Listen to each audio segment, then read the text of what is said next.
예, 지금부터 제31회 국무회의를 개최하겠습니다.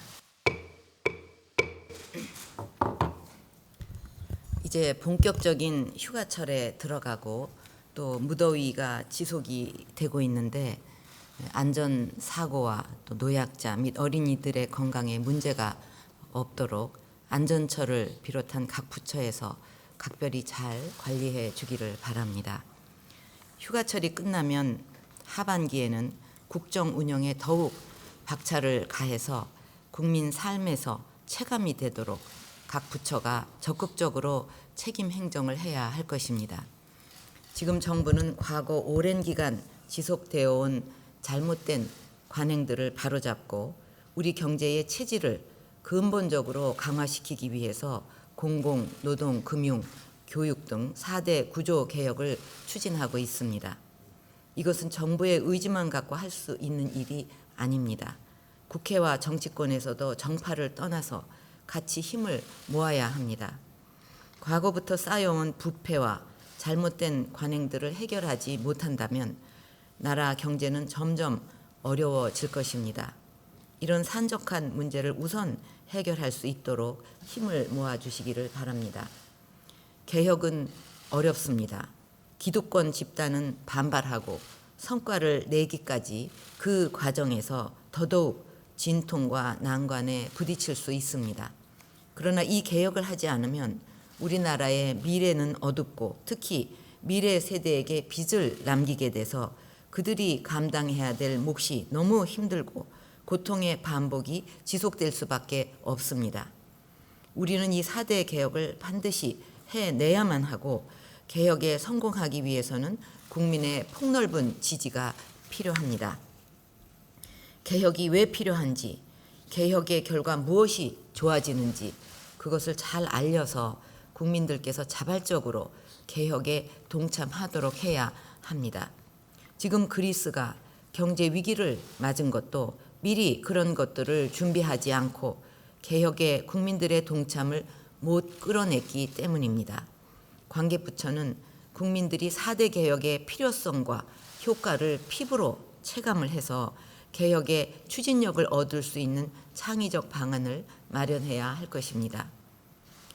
우리 정부도 그냥 편안하게 지나가는 길을 택할 수도 있겠지만 저는 국민들이 저에게 준 권한으로 국민들과 다음 세대에 좀 더 나은 미래를 남겨야 한다는 것이 저의 의지입니다.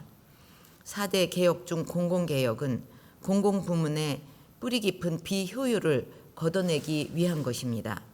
민간 기업이라면 상상도 할 수 없는 그런 공공부문의 적폐를 해소하고 경제 전반의 생산성을 높이기 위한 개혁입니다.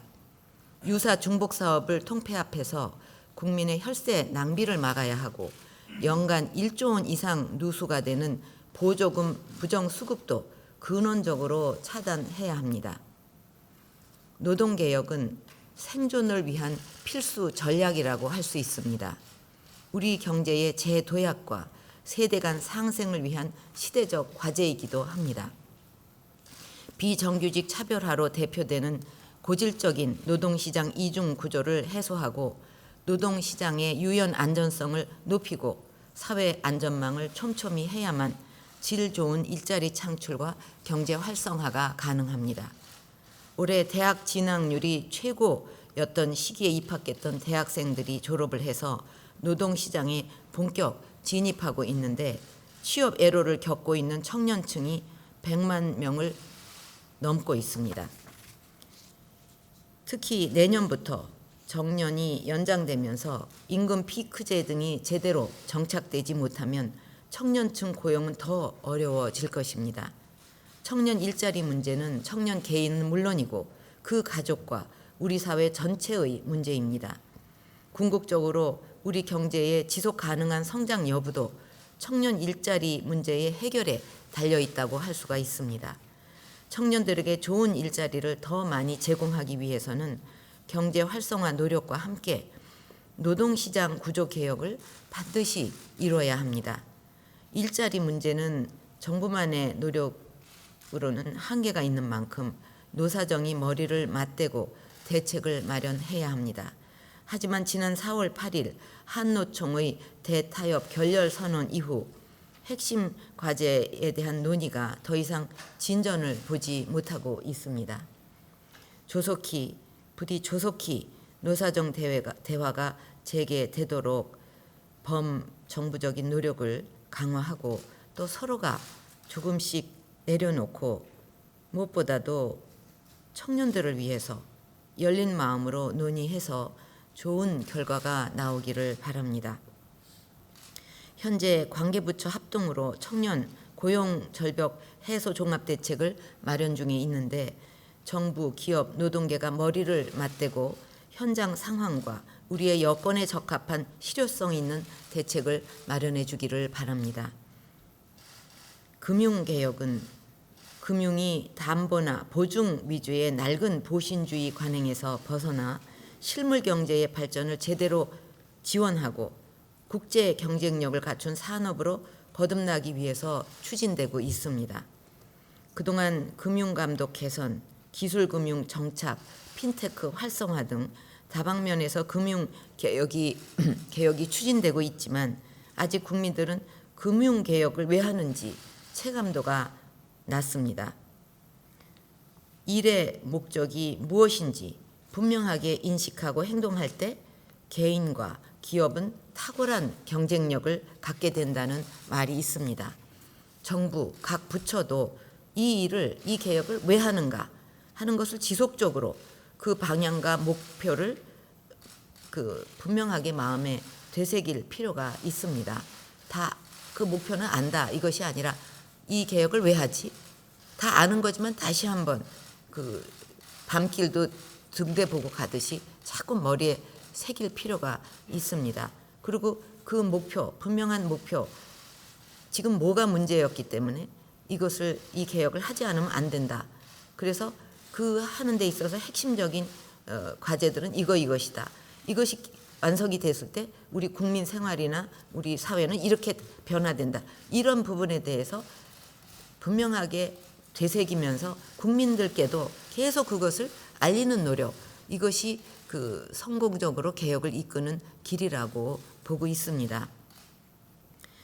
그리고 현재가 미래를 만드는 것이 아니라 미래에 대한 비전이 현재를 만든다는 말도 우리가 또 한번 생각해 볼 필요가 있습니다. 그러니까 그냥 만들어지는 것이 아니고 이 현재의 변화라든가 이것도 미래에 대한 분명한 비전을 가지고 임할 때 그 현재가 만들어진다. 또 미래도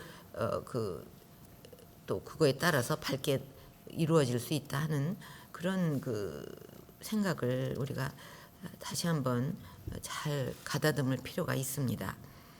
금융산업이 발전하면 청년들이 선호하는 양질의 일자리를 많이 창출할 수가 있습니다. 금융이 실물 경제의 혈맥으로 제 역할을 할 수 있도록 금융개혁을 착실하게 추진하면서 국민들에게 그 필요성과 성과를 적극 알리기를 바랍니다. 금융이야말로 사람 몸으로 말하면 혈관과 같은 것인데 우리 혈관이 막히고 이 혈관이 제 역할을 못하면 우리 몸이 어떻게 되겠습니까? 생각만 해도 끔찍한데 이 금융이 제 역할을 못하면 결국 우리 경제는 고사될 수밖에 없다. 그런 인식을 분명히 갖고 임할 필요가 있겠습니다. 그다음에 교육개혁. 교육개혁은 학생들의 꿈과 끼를 키우는 학교를 만들고 능력 중심의 사회를 구현하기 위해서 지금 추진이 되고 있습니다. 지금 우리 현실을 보면 중고등학생들은 입시 위주의 학습에서 벗어나지를 못하고 대학은 또 기업에서 원하는 인재를 길러내지 못하고 있습니다. 취업 준비생들은 현장과 동떨어진 스펙 쌓기에 몰두하고 있습니다. 이제 학생은 자신의 소질과 적성을 살리는 교육을 받고 또 거기서 길러진 능력을 토대로 해서 취업을 하고 그 능력과 지식을 바로 기업 현장에서 쓸 수 있도록 만들어야 합니다. 그렇게 될 때 그 공부도 즐겁게 할 수가 있습니다. 저는 작년에 스위스에 가서 자기의 소질과 적성에 맞는 공부를 하고 또 그 현장에 맞는 그런 교육을 받음으로써 나한테 맞는 내가 할 수 있는 좋아하는 그 일을 배우고 또 졸업하면 금세 취직을 해서 일할 수 있다 하는 그런 희망 때문에 아주 즐거운 마음으로 그 공부하고 행복해하는 그런 학생들을 본 기억이 생생합니다. 우리나라도 반드시 그렇게 만들어야 되겠다. 왜 공부가 힘든 거냐? 오히려 자기의 미래를 위해서 내가 좋아하는 일을 적성을 살려서 한다고 한다면 공부는 즐거운 일이 되고 학생들에게도 그 희망을 만드는 일이 되는데 그거와 반대가 된다고 한다면 이거는 큰일 날 일이다. 그렇기 때문에 교육개혁을 하고 있고 반드시 교육개혁이 성공을 해야 되는 이유가 거기에 있습니다. 그래서 지금 정부는 자유학기제, 또 그 일학습 병행제, 선취업 후 진학 제도, 또 능력 중심 채용 보상의 확산 등을 지금 적극 추진하고 있는 것입니다. 국무위원들께서는 이 4대 부문 개혁을 포함한 핵심 개혁 과제들의 추진 성과와 애로사항을 면밀하게 점검하고 국민들이 4대 개혁의 내용을 보다 소상하게 알 수 있도록 하면서 또 그 성과를 피부로 체감할 수 있도록 보다 강력하게 추진하기를 바랍니다. 그동안 정부가 규제개혁을 강력하게 추진을 해왔고 또 성과도 거뒀지만 규제개혁의 체감도가 여전히 높지 않다는 지적이 제기되고 있습니다. 체감도 제고를 위해서는 앞으로의 규제개혁은 국민들이 실제 피부로 느낄 수 있는 분야에 보다 집중해야 하고 국민들께 성과를 전달할 때도 정부 관점이 아니라 국민 관점에서 이루어져야 하겠습니다. 예를 들어서 규제개혁 포탈이나 또 현장에서 건의된 민원에 대한 답변들을 쭉 살펴보면 이거 적극적으로 문제를 해결하겠다는 내용이 아니라 해당 지자체나 심의위원회와 협의를 잘하라는 식의 형식적인 내용들도 꽤 있었습니다. 또 홍보도 원격 의료 허용을 규제개혁 우수 사례로 들고 있는데 유감스럽게도 아직까지 이 법안이 통과되지 못해서 국민들은 원격 의료의 혜택을 경험을 하지 못하고 있습니다. 그래서 오히려 우리의 그 발달된 기술로 원격 의료를 적극적으로 외국에 수출을 해서 외국에 있는 국민들은 원격 의료의 그 어떤 장점을 잘 혜택을 누리고 있습니다. 또 우리가 시범적으로 오지라든가 또 군 GP 같은 데서 이 시범적으로 원격 의료를 시행하고 있는데 거기서는 반응이 상당히 좋습니다. 이 원격 의료 때문에 오히려 그 잘못하면 시기를 놓쳤던 병도 고칠 수가 있었고 또 편안하게 치료를 받을 수가 있었다.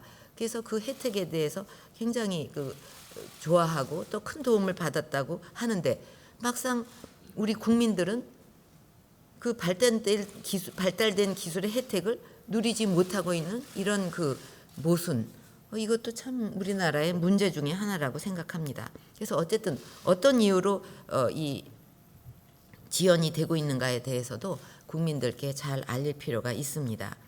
그리고 국민들의 체감도가 높지 않은 이유 중에 하나는 양적으로는 많이 했지만 핵심적인 규제를 개선하지 못해서 질적인 규제 개혁이 여전히 미흡하기 때문이기도 합니다. 특히 서비스 산업은 규제 개혁을 통해서 더 많은 일자리를 창출할 수 있기 때문에 정부가 보다 적극적으로 개혁안을 제시해야 할 것입니다. 또 중앙에서 열심히 규제를 풀어도 지자체에서 이게 시행이 안 되고 있으면 이 체감할 수가 없지 않겠습니까? 그래서 지금 국가법령과 자치법규를 좀 더 긴밀하게 연계하는 시스템을 이제 구축하고자 지금 노력을 하고 있습니다. 또 국회에서 지연되고 있는 법안들로 인해서 개혁 속도가 기대에 못 미치고 있는 면도 있습니다. 국무위원들께서는 법률안 통과를 위해 더욱 노력해 주시고 또 앞으로 새로운 과제 발굴과 정책 개발에 적극적으로 나서 주시기를 바랍니다.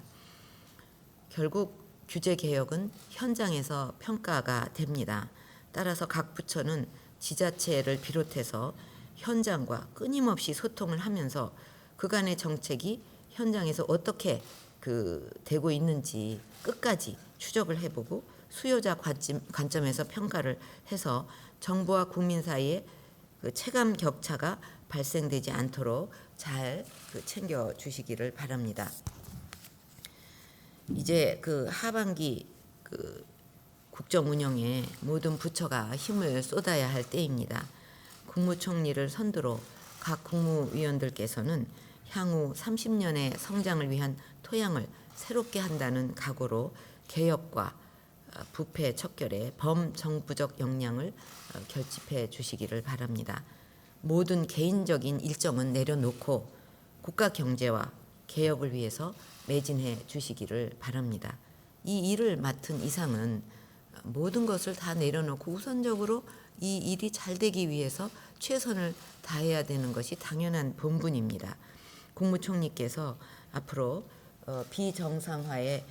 비정상의 정상화와 또 부패 척결 등의 방향과 추진을 어떻게 할 것인지 오늘 국무회의에서 한번 밝혀주셔서 국민들과 함께 개혁을 이뤄나갈 수 있도록 해주시기를 바랍니다.